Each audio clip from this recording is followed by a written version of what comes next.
Me hirin e Zotit tonë Jezu Krisht, do të lexojmë nga Dhjata e Vjetër, tek ligji i përtrirë do të lexojmë.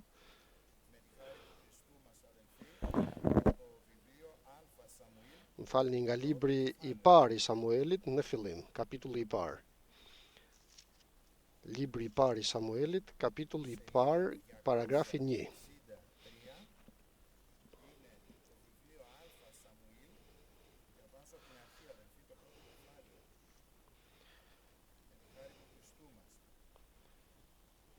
Një Samuelit nga fillimi.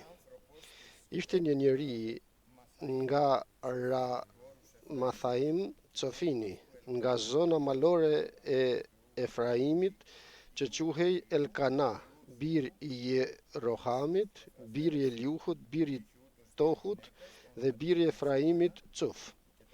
Ai kishte dy gra, e para quhej Ana dhe tjetra Penina. Penina kishte fëmijë, kurse Ana nuk kishte.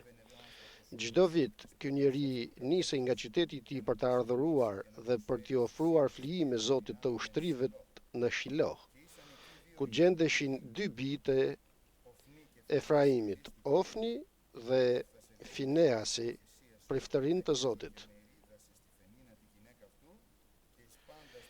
Kur i vinte dita Elkanahut të ofronte flijimin, ai kishte zakon të jepte pjesën që u takonte gruas së tij Penina dhe pjesët gjithë bijve dhe bijave të tij, por Anës i jepte një pjesë të dyfisht, sepse e donte Anën, megjithse Zoti ja kishte mbyllur barkun. Por shemra e saj e ngacmonte vazhdimisht për ta zemëruar, sepse Zoti ja kishte mbyllur barkun. Kështu ndodhte çdo vit, sa herë që Ana ngjitej në shtëpinë e Zotit, Penina e ngacmonte, prandaj ajo qante dhe nuk hante më. Atëherë burri i saj Elkanahu i tha: Ana, pse qan? Pse nuk ha? Pse është trishtuar zemra jote? A nuk jam unë për ty më i mirë se 10 fëmijë? Pasi hëngrën dhe pinë në Shiloh, Ana u ngrit.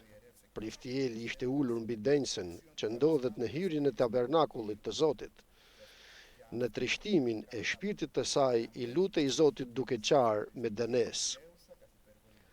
Pastaj lidhi një kusht duke thënë: O Zot i ushtrivet, nëse vërtet interesohesh për fatkeqësinë që i ka rënë shërptores sate, nëse ti më mban mend mua dhe nuk e harron shërptoren tënde, por dëshiron t'i japë shërptores sate një fëmijë mashkull, unë do t'ja jap Zotit për të gjitha ditët e jetës të tij, dhe brisku nuk ka për të kaluar mbi kokën e tij. Ndërsa ajo e zgjatte lutjen e saj përpara Zotit, Eli shikonte me kujdes gojen e saj. Ana fliste në zemër të saj, vetëm buzët i lëviznin, por zëri i saj nuk dëgjohej. Pikërisht për këtë Eli mendonte që ishte e dehur. Kështu Eli i tha: Deri kur do të jesh e dehur, të dalë të pija? Por Ana u përgjigj dhe tha: Jo im Zot, unë jam një grua e vrarë në frymë dhe nuk kam pirë as verë as pije të tjera dese, por isha duke hapur zemrën time para Zotit. Mos mendo se shërptorja jote është një grua e qëroditur, sepse ka qenë dhembja dhe hidhërimi i pa mas që më shtyn të flas deri tani. Atëherë Eli ju përgjigj: Shko në paqe dhe Perëndia e Izraelit të dhënë atë që i kërkove. Ajo u përgjigj: Shërptorja jote pas gjetur hir në sytë e tu. Kështu gruaja iku në rrugën e saj, nisi të ushqehet dhe pamja saj nuk ishte më e trishtuar. Ata u ngritën herët në mëngjes dhe ranë përmbys përpara Zotit, pastaj u nisën dhe u kthyen në shtëpinë e tyre në Ramah. Elkanahu njohu Anën, bashkëshortën e tij, dhe Zoti u kujtua për te. Në kohën e caktuar, Ana mbeti me barr dhe lindi një djalë, të cilit ja vuri emrin Samuel, duke thënë: sepse ja kërkova Zotit. Atëherë burri i saj Elkanahu u gjit me gjithë familjen e tij për t'i ofruar Zotit flijimin vjetor dhe për të plotësuar kushtin e lidhur. Por Ana nuk u ngjit, sepse i tha burrit të saj: unë nuk do të ngjitem derisa fëmia të jetë zvjedhur. Atëherë do ta çoj me qëllim që ta paraqes para Zotit dhe të mbetet pranë tij për gjithnjë. Burri i saj Elkanahu u përgjigj: Bëj si të duket më mirë. Qëndro derisa të jetë zgjedhur, mjaft që Zoti ta mbajë fjalën. Kështu gruaja mbeti në shtëpi dhe i dha gjy birit të saj derisa ky u zvordh. Mbasi e zvordhi, e mori me vete bashkë me 3 dema të vegjël, një ef mielli dhe një calik verë dhe ja çoi në shtëpinë e Zotit në Shilo. Djali ishte akoma shumë i vogël. Pastaj ata flijuan një dem dhe ja quan djalin Elit, më falni. Ana i tha, im Zot, ashtu siç është e vërtet që jeton shpirti yt, o im Zot, unë jam ajo grua që rrinte këtu afër tejet dhe i lutej Zotit. Jam lutur për të pasur këtë djalë dhe Zoti ma dha, që ja kisha kërkuar. Prandaj edhe unë ja fal Zotit derisa të rroj, ai do t'i kushtohet Zotit dhe aty ran përmbys para Zotit. Amen, fjalës të Zotit.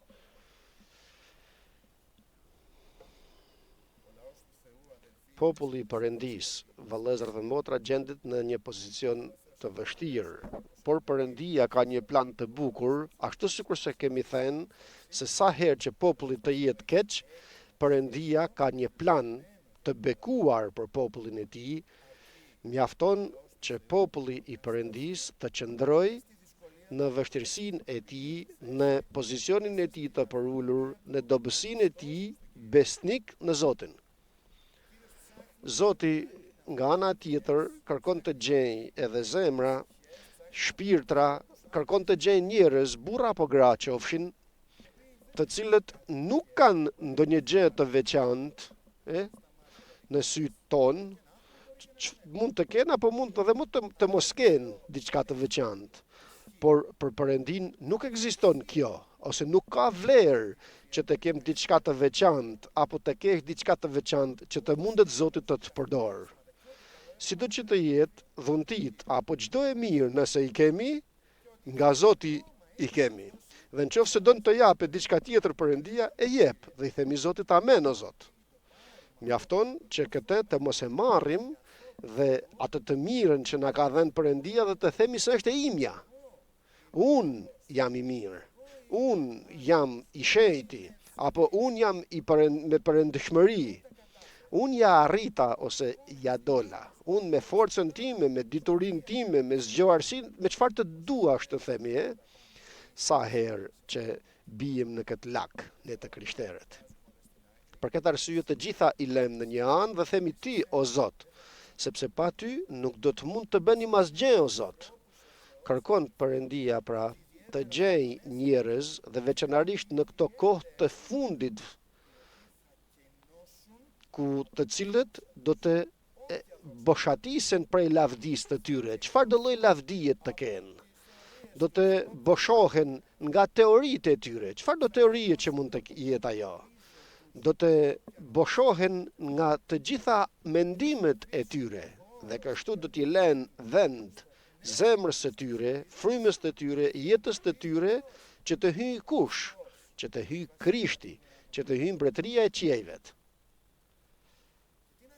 Dhe çfarë të bëj Perëndia me këto njerëz?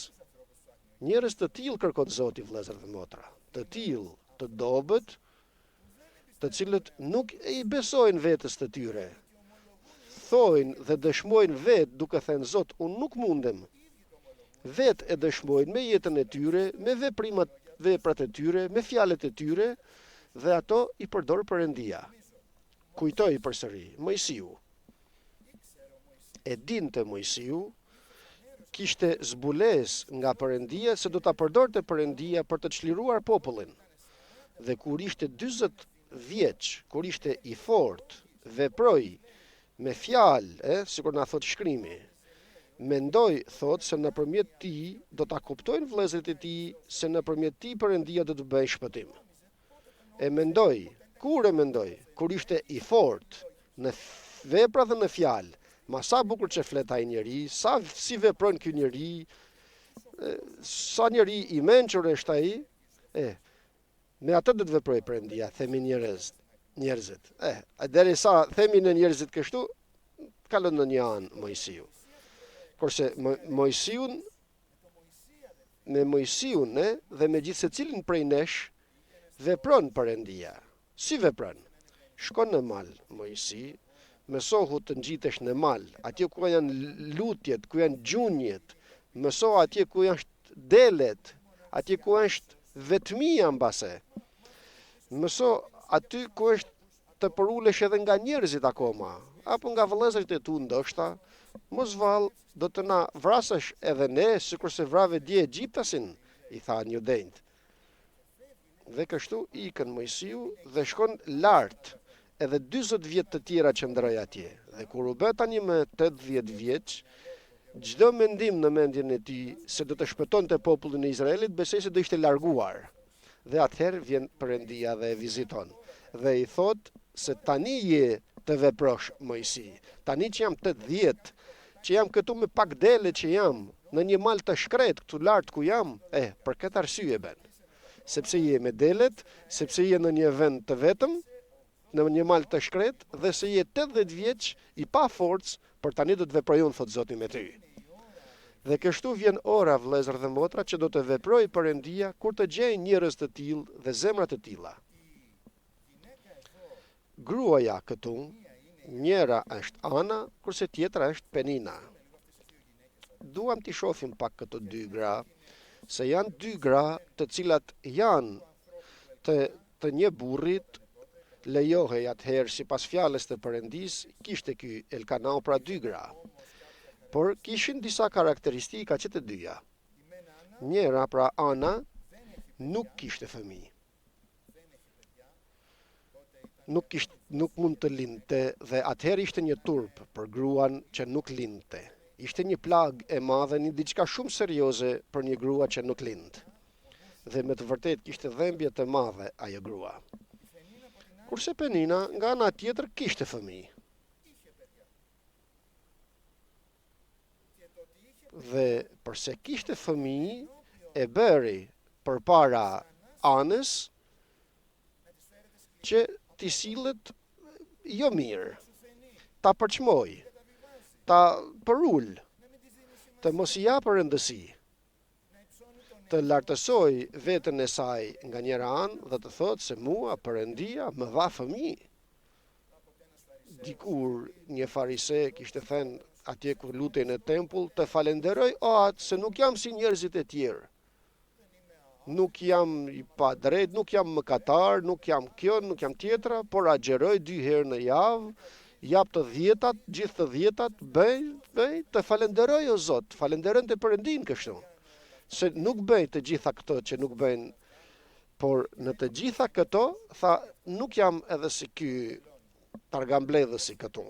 Kështu kishte thënë ai fariseu duke përçmuar tjetrin dhe të tjerët. Kështu unë gjitë të i thot çdo vit Elkanau, çdo vit në tempull për të ofruar flijime tek shtëpia e Zotit, që shkonin atëherë dhe adhuronin atje në Bethel.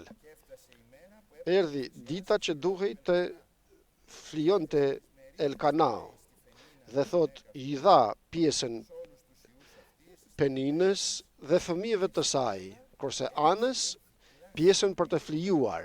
Anës i dha pjesë të dyfisht. Përse i jepte pjesë të dyfisht Anës? Sepse e donte Anën. Këtu Ana është e përçmuar. Ana është e përullura. Por burri i saj e donte shumë Anën.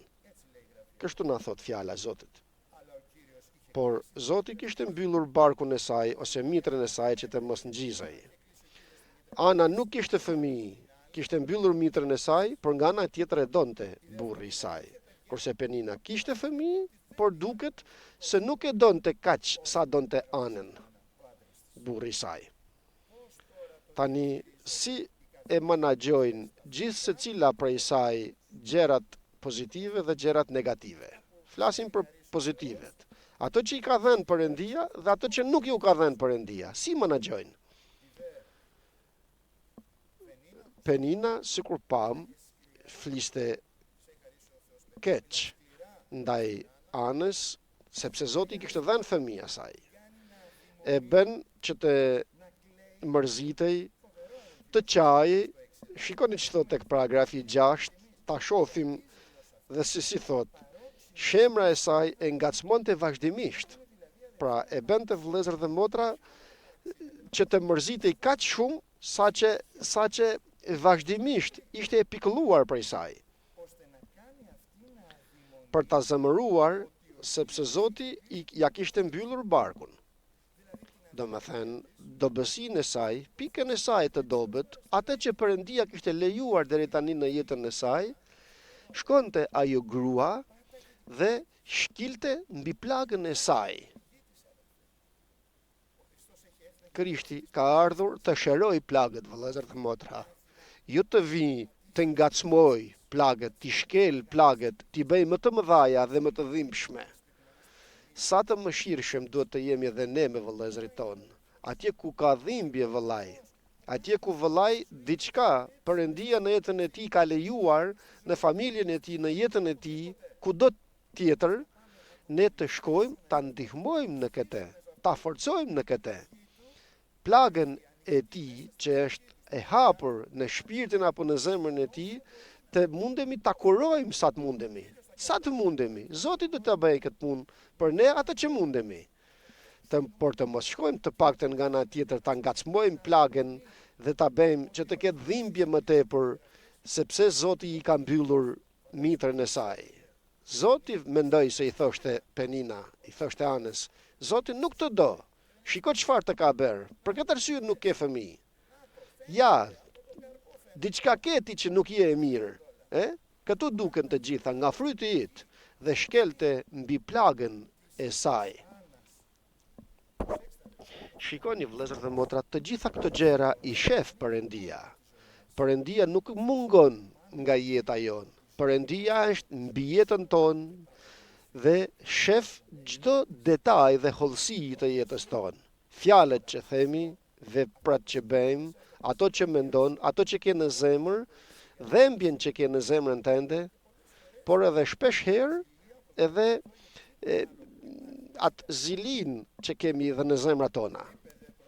Dhe i tha Elkanau burri i saj, Ana, thot tek paragrafi 8, përse qanë? Ky është ngushëlluesi.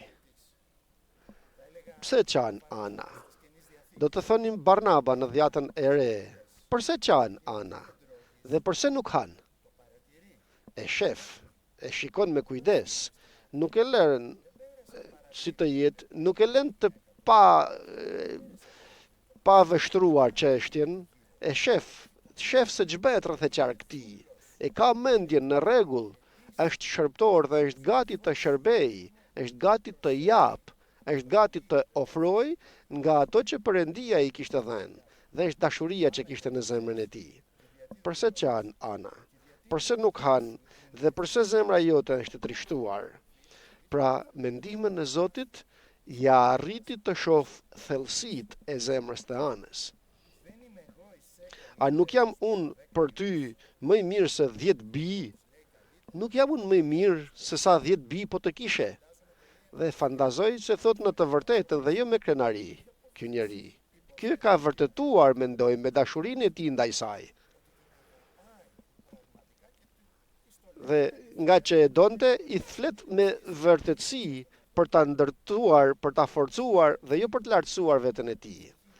Por janë disa gjëra që nuk bëhet të ngushëllohet zemra, sado që të mundohemi ne njerëzit. Dhe mirë bëjmë që mundohemi, por vetëm Perëndia mund të vijë dhe të ndërhyjë, vetëm fryma e shenjtë. Por dhe Perëndia do të shoh, do të arrijë kjo përulje kësaj vajzët, do të arrijë që të qëndroj e përullur deri në fund. U ngrit Ana pasi hëngrën dhe shkojnë, ndërsa ishte e trishtuar në zemër të saj, lutej Zotit duke qarë me dënes, thot tek 11. Dhe pasi qau me dënes, lidhi një kusht.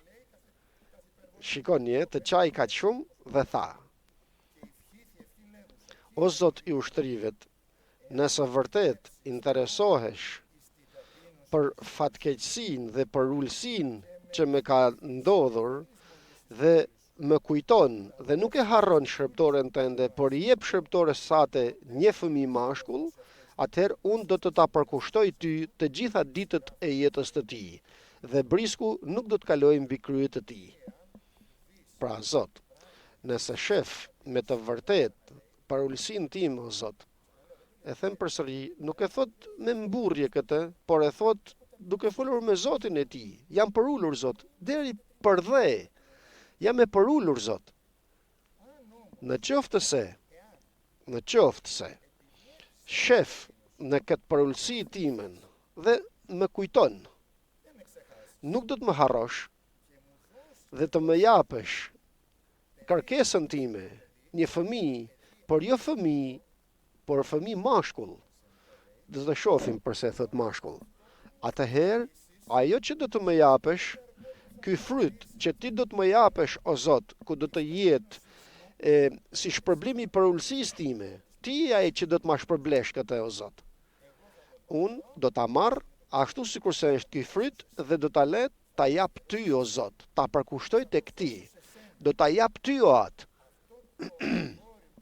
Këtë djalë që do të më japësh, dhe për këtë arsye do në djalë, se do në ta përkushtoj si nazirea, si të përkushtuar tek Perëndia në tempullin e Perëndisë.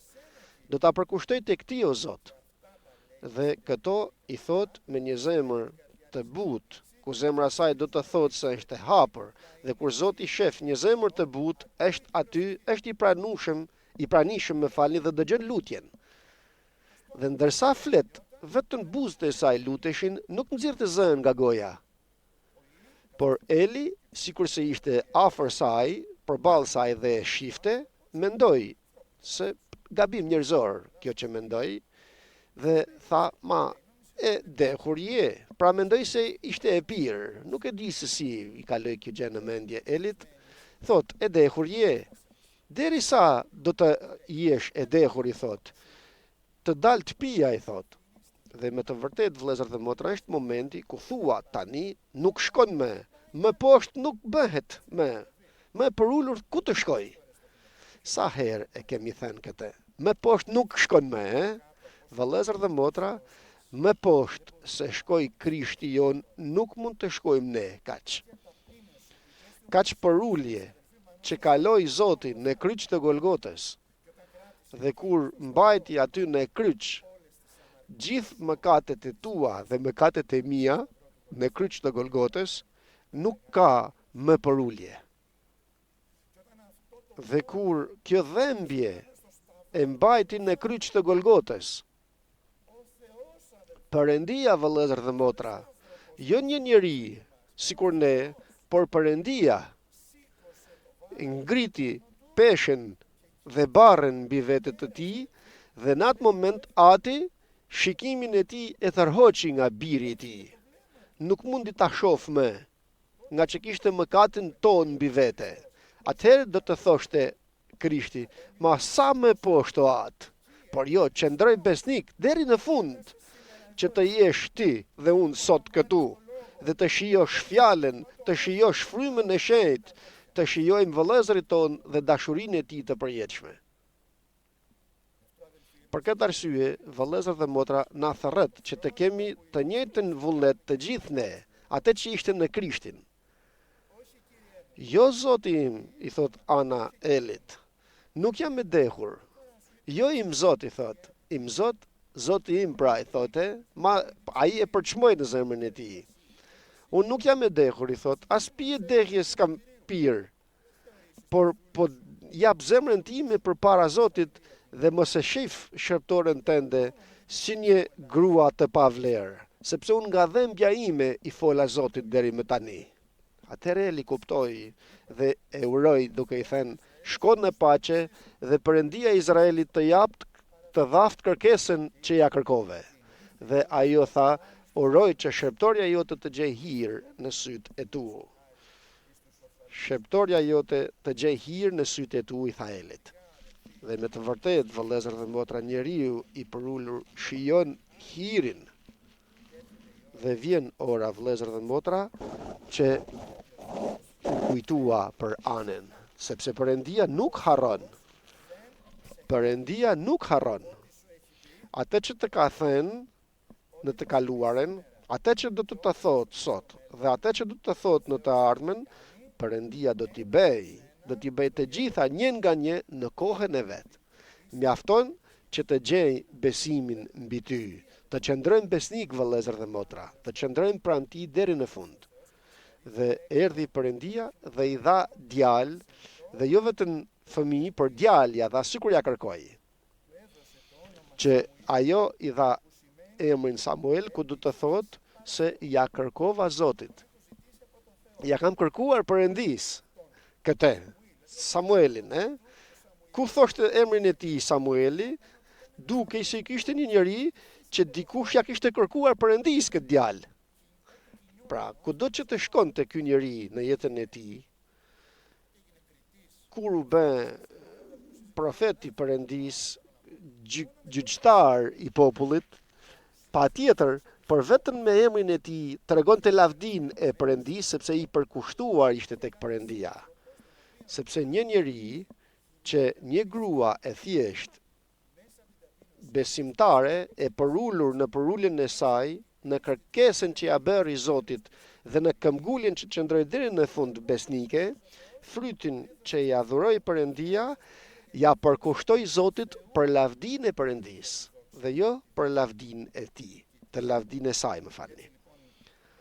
Dhe kështu Elkanau, sikurse çdo vit ngjitej për vitet e tjera për të adhuruar në Zotin, ajo vitin e ardhshëm nuk doli për të adhuruar, por kur erdhi që u rrit fëmia, që u zvordh, thot në fjalën shqip këtu, pra që u rrit fëmia, s'kishte nevojë më për të pirë qumësht nga xhiri i nënës, dhe kur shkoi dhe e çoi tek tempulli, i thot Elit, për këtë fëmijë lutesha dhe Zoti e dëgjoi lutjen time dhe ma dha këtë djalë. Dhe unë tani po përkushtoj tek Zoti për të gjitha ditët e jetës të tij, do të jetë i dhuruar dhe i përkushtuar Zotit. Vëllezër dhe motra, Perëndia kërkon për zemrat të përulura. Zemrat të përulura do të shohim tani në pjesën e dytë se si duken këto zemrat të përulura. Këtu pam një shembull përpara Peninës se si u soll Ana. Si ishte përpara Elit, si u soll kjo grua. Pam përpara burrit të saj, si u soll kjo grua. Dhe çfarëdo që Perëndia i dha nëpërmjet përuljes të saj, e mori dhe nuk tha se tani do ta kem unë timen që të lartësohet vetja ime, që të tregoj, sikur se tha një mbret, pallatet e mia, ato madhërit dhe madhështit që kam bërë, apo edhe për ato që mbase Perëndia mi ka dhuruar mua. Dikur një mbret ju tha të dërguarve, jo, por ajo që më dha Perëndia e mbaj, dhe Perëndia ja jap Perëndis, dhe Perëndia e din se kur do ta lartësoj, por të jetë për lavdinë e Perëndis, jo për lavdinë time dhe për lavdinë tonë. Amen o Zot.